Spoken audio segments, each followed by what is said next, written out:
नमस्कार, इस समय आप ये लाइव तस्वीरें देख रहे हैं। कांग्रेस के जो मेयर पद के प्रत्याशी हैं मनोज बदवा, वो सुबह से वोट डालने के बाद अपनी पत्नी के साथ करनाल के अलग अलग वार्ड के पोलिंग बूथ पर जाते हुए नजर आ रहे थे। ये चेक करते हुए नजर आ रहे थे कि पोलिंग बूथ पर सही तरीके से वोटिंग हो रही है या फिर नहीं हो पा रही। और ऐसे में आप देख सकते हैं कि काफी पोलिंग बूथ पर जाने के बाद अब अपने चुनावी कार्यालय में पहुंच चुके हैं। तमाम आपको कांग्रेस के समर्थक भी उनके साथ दिखाई दे रहे हैं और कुछ जरूरी बातें वो मीडिया के सामने रखना चाहते हैं। हम सीधे तौर पर उन्हीं से जुड़ेंगे, उन्हीं से बातचीत करेंगे। सर, आप आज काफी पोलिंग बूथ पर गए। हालांकि मेरी कुछ देर पहले आशा वदवा जी से भी बात हुई थी, उन्होंने भी कहा था कि लोगों को काफी ज्यादा दिक्कतें आ रही हैं। आप क्या बताना चाहते हैं, आपने आज क्या कुछ देखा?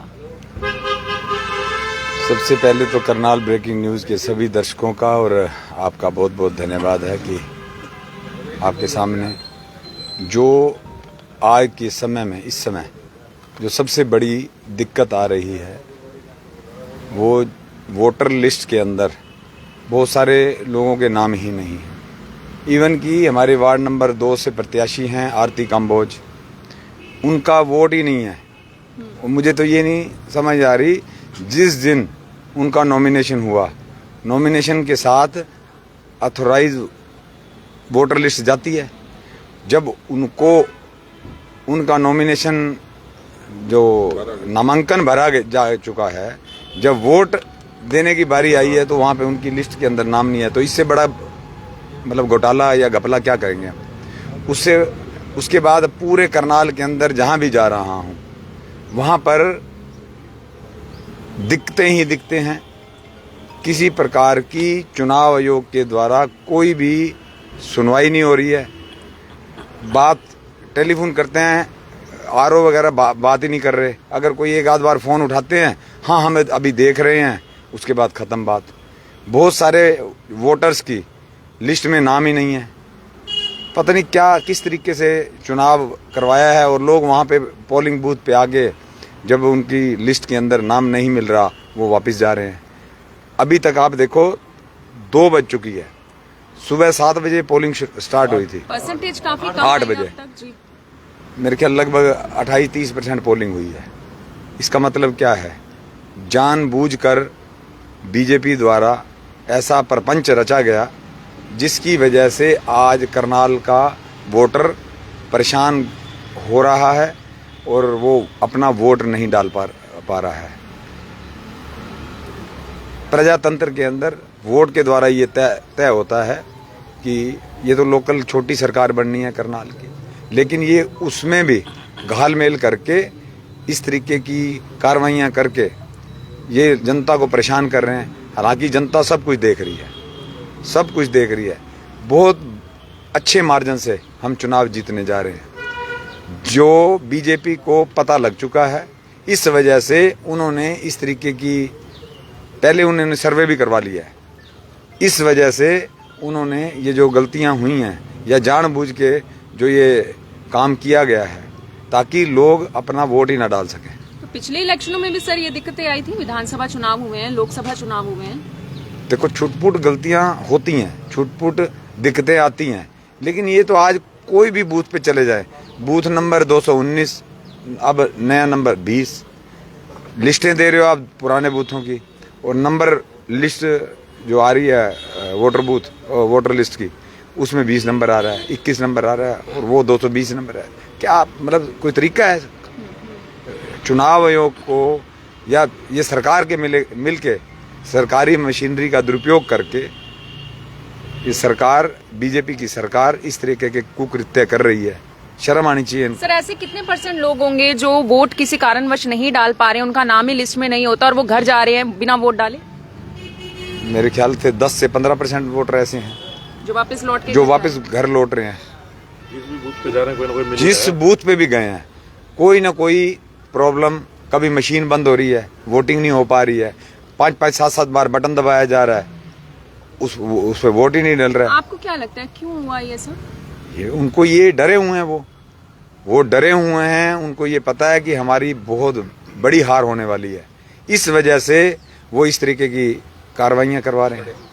षड्यंत्र रचा जा रही है, अगर सही पूछो तो वो मुझे रोकना चाहते हैं, लेकिन करनाल की जनता ने तो मन बना लिया है। 80% लोग करनाल में मेयर के लिए मनोज वधवा को वोट देने जा रहे हैं। तो आपके अंदर, आपके समर्थकों के अंदर पहले वाला जोश अभी बरकरार है या नहीं है, या फिर बरकरार, आपको किसी तरह की कोई टेंशन लग रही है? नहीं, टेंशन कोई नहीं है, टेंशन कोई नहीं है, बरकरार है पूरा जोश। लेकिन जो इनके कारनामे हैं, जो ये हथकंडे अपना रहे हैं, वो मतलब बेशर्मी की हद कर दिया है इन्होंने। जी, तो बिल्कुल आप देख सकते हैं तमाम जो समर्थक हैं वो कांग्रेस के जो मेयर पद के प्रत्याशी हैं मनोज वधवा, उनके साथ यहाँ पर खड़े हुए हैं, यहाँ पर पहुंचे हुए। सर, आगे भी जाएंगे अभी पोलिंग बूथ्स पर? नहीं है, वो तो अभी आधा करनाल भी नहीं हुआ, सभी से मिलना जुलना हो रहा है। उसके बाद अभी बस्तों के बाहर भीड़ देखी जा रही है आज या नहीं? मैं कह रहा हूँ जी, आप खुद जाके देखो बस्तों के पास भीड़ क्या, पोलिंग बूथ पे मतलब जो वोट हो रहे हैं ना, आप ये देखो कि अगर 30% पोलिंग हुई है ना, तो उसमें आप ये देखो 25 से 26% पोलिंग अपनी। मनोज वधवा जी क्या कहेंगे? भाई मनोज वधवा जिंदाबाद, भाई मनोज वधवा जिंदाबाद। तो बिल्कुल तमाम समर्थक भी हैं। सर, आप खुद आपने वोट डाली है? डाला हूँ। डाला है। आप सबने वोट डाली है यहाँ पे जो भी आप खड़े हुए हैं? समस्या मुझे भी आई है। मेरा पहले 986 नंबर था, जब मैं अंदर गया 38 बूथ था। अब वहाँ बूथ नंबर भी चेंज कर दिए और वहाँ पर फिर मेरा वोट निकला 948 नंबर पे, मतलब है तीसरे कमरे में। जब पहला कमरा 38 वार्ड में था, मैं अपना 10 वार्ड में 38 नंबर था बूथ नंबर मेरा 100 कुछ बना दिया। फिर उसमें गया मैं, वो कहने गई आपका नाम नहीं है। इस बार वार्ड में भी सर चेंजेस किए गए हैं, उसकी वजह से भी दिक्कत हाँ, उसमें भी दिक्कत आ रही है और लिस्टों में नाम ही नहीं है। लिस्टों में नाम नहीं है। आपको भी सर यही दिक्कत है? यही दिक्कत आ रही है, सबको यही दिक्कत आ रही है। पूरी धांधलेबाजी पर उतरी हुई है सरकार, पर सरकार कोई अच्छा नहीं लगता। ये तैयारी पहले हो जानी चाहिए सर, समय तो मिलता है। हाँ ना, करना चाहिए था ना, सरकार ने कुछ करा नहीं। सरकार तो धांधलेबाजी कर इसको जीतना चाहती है। आपने वोट डाला है सर? डाला। क्या नाम है सर आपका? ललित अरोड़ा। तो आपने अपने आसपास देखी कोई दिक्कत आ रही है, परेशानी है? देखिए एक सबसे बड़ी बात यह है कि इन्होंने चेंज कर दिया बूथ नंबर, उसकी कोई सार्वजनिक सूचना नहीं थी। जब भी आप कोई ऐसा परिवर्तन करते हैं तो उस एरिया में तो मुनादी कराएं या पैम्फलेट बांटें या कुछ भी करें। दूसरी चीज ये है कि जब शिकायतें कोई करते हैं, 99% हम लोग टेलीफोन पे इमीडिएटली करते हैं, ईमेल वगैरह का इस्तेमाल कम होता है। तो जो सबसे बड़ी दिक्कत है कि जो रिटर्निंग अफसर या उसकी जो टीम है, उनका काम है फ्री एंड फेयर इलेक्शन। और फ्री एंड फेयर इलेक्शन के लिए जरूरी है कि आप मेरी शिकायत सुने और मेरे को जवाब दें। अव्वल तो इस शिकायत सुनते नहीं, सुनेंगे तो 1 साल बाद बताएंगे, एक्नॉलेजमेंट करेंगे, जबकि ये उसी समय तुरंत सेल्फ एक्नॉलेजमेंट आ जानी चाहिए ऑटोमेटिक कि आपकी कंप्लेंट दर्ज कर ली गई है। तो ये थोड़ा सा कमी देखने को मिली है। दूसरा जो एक दुख मुझे है कि वो जनता का उत्साह नहीं है, या आप ये कहें कि ये जो लोग जा रहे हैं बिना वोट डाले, उन्होंने दूसरों को भी बोला कि वहां नाम ही नहीं मिलता। इस वजह से एक जो नेगेटिव कैंपेन चला दिया गया कि हमारा तो सब लोगों के नाम ही नहीं है, तो ताकि लोग अधिक संख्या में ना जाएं। पोलिंग ज्यादा होगी तो नेचुरली अपोजिशन को ही फायदा होना है, तो इसमें इनको दिक्कत हो रही है। आपका क्या नाम है सर? क्या कारण लग रहा है आज वोटिंग परसेंटेज अभी तक कम है? कारण मैडम ये है कि इन्होंने ना ये धांधलेबाजी कर रखी है वोटों में, किसी की वोट कहीं, किसी की वोट कहीं, क्योंकि ये सरकार के इशारे में सारा काम हो रहा है। अगर सरकार चाहती है तो इसको पीसफुल इलेक्शन कराती। कुछ समय था आपके पास, सरकार बने हुई कम से कम 6-7 महीने में, क्या करा सरकार ने? यही धांधलेबाजी। BL ने कुछ नहीं करा, इनके जो अधिकारी है उन्होंने कुछ नहीं करा। उठा के पुरानी लिस्टें उठाई, पर्चियां भी नहीं आई, कुछ भी नहीं आया। अब की बार तो इलेक्शन का यही नहीं पता हुआ इलेक्शन हो भी रहा है या नहीं। अब 30% जो वोटिंग हुई है, कितने दुख की बात। रौनक भी नहीं है। अब तक तो कम से कम 55% वोटिंग हो जानी चाहिए थी। क्या नहीं है सर इस बार? रौनक कहाँ है? आप देखिए चुनाव का जो माहौल था वो खराब कर दिया है। अब पहले दिन से कैंडिडेटों को बिठाना, मसल पावर यूज करने के लिए पैसे का लालच देना, भाई लोग लड़े ही नहीं, हमारे दो निर्विरोध चुने गए। अरे आपने कितना धनबल और मसल पावर लगाई है उनको बिठाने में। भाई आप लड़ो ना चुनाव। डेमोक्रेसी का मतलब तो ये है कि आप भी अडल्ट फ्रेंचाइज है, मैं भी वोट डालूं, ये भी वोट डाले, देखें कौन जीतता है। आपने तो सीधा लोगों को पकड़ के बैठाना शुरू कर दिया, हाईजैक कर लिया। तो ये गुंडागर्दी थोड़ी धमकियां दे रहे हैं भाई, अगर आपने उधर वोट डाल दिया तो आपका काम धंधे बंद करवा देंगे। ये बीजेपी की रणनीति है। क्या नाम है सर आपका? हंसराज। मेरे पास भी 2 बार धमकी आई और कहने लगे भाई मनोज वधवा जी का जो इलेक्शन एजेंट है वो छोड़ दी। मैं ऐसा कुछ नहीं है, हम बिकाऊ माल नहीं है, जो बिकाऊ माल है वो बीजेपी में चला गया।